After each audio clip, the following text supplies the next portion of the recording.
nothing personal, Days. It's just that women get older quicker. It's a well-known fact, and the fact remains, even when the fact remains, the fact remains.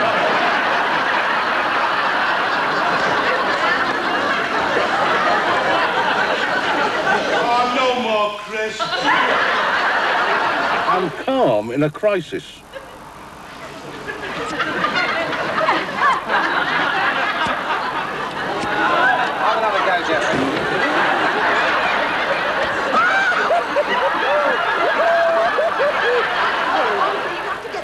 Love, we'll have to go and tell her. What if Mr. Bickerstaff rings? You can ring Mr. Bickerstaff.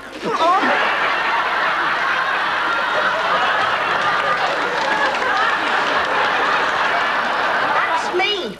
I'm prodding you. I want to know... I don't know what I want to know.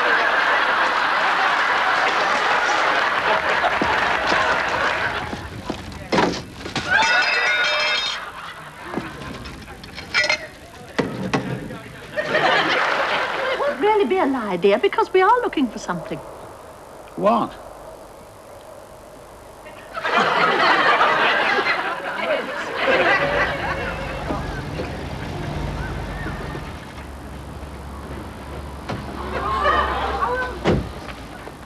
Where is the bitch? She's inside, love, upstairs. I'll kill her. I'll pluck her eyes out. I'm sorry, God, I did try and keep a straight face. Wreck is that young people need role models. Constant supervision by the SAS, armed with electric cattle prods, wouldn't be a bad idea either, but role models will do for now.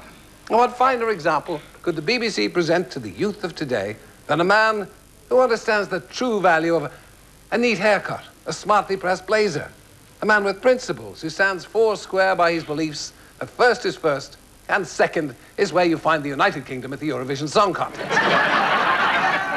Step forward a man who believes in getting it right. Gordon Brittas. Gordon Brittas here from the Leisure Centre, the manager. I'm afraid one of my staff seems to have come for cha. Do you speak Japanese? I was unmarried once myself, you know. Used to go to the pub, have a few drinks, game of darts, few more drinks, go off for a takeaway. Next thing you know, you're lying on some bloke's flat. Well,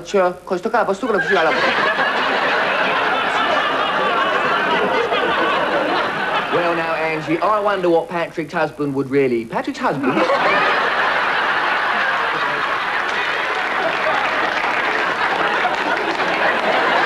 Eric, we're a close, caring community. It's part of the bondage that gets us all...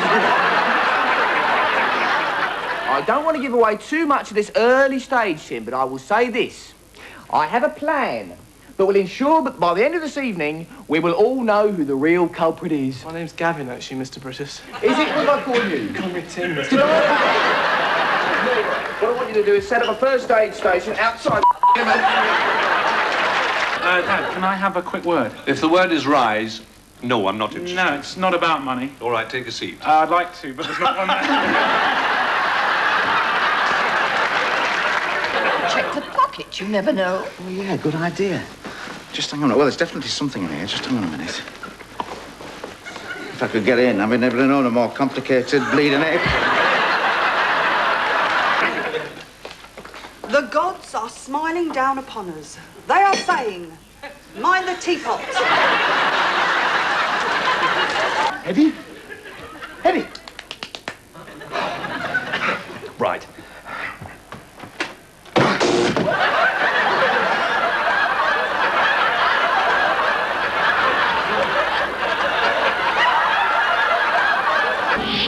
Captain, the thermonucleonic oh, sorry. Happening one. Captain, the thermonuclear... Captain, the thermonucleonic oh... Captain, the thermonuclear... Oh... You know what the difference between reading a sports correspondent's article on the latest football transfer and listening to a Manchester United fan telling you about his team's latest win? The gospel writers were fans. They believed in Jesus. They and listening to a Manchester United fan telling you about his team's latest win. The gospel writers have more idea of what they were talking about than I have now, because I've forgotten. When you've got problems with your acne, or your mortgage, or your kids, or your boss, is there really any place for a book that was written on the other side of the world? In an age of satellites and faxes and other things that are modern and technological, satellites... Better to let people know you don't want it.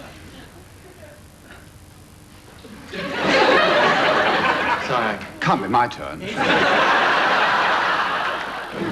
I hope that our A to Z guide to the secrets of these shelves has, in the finest traditions of the BBC, been both entertaining and uplifting. It's only cheered me up.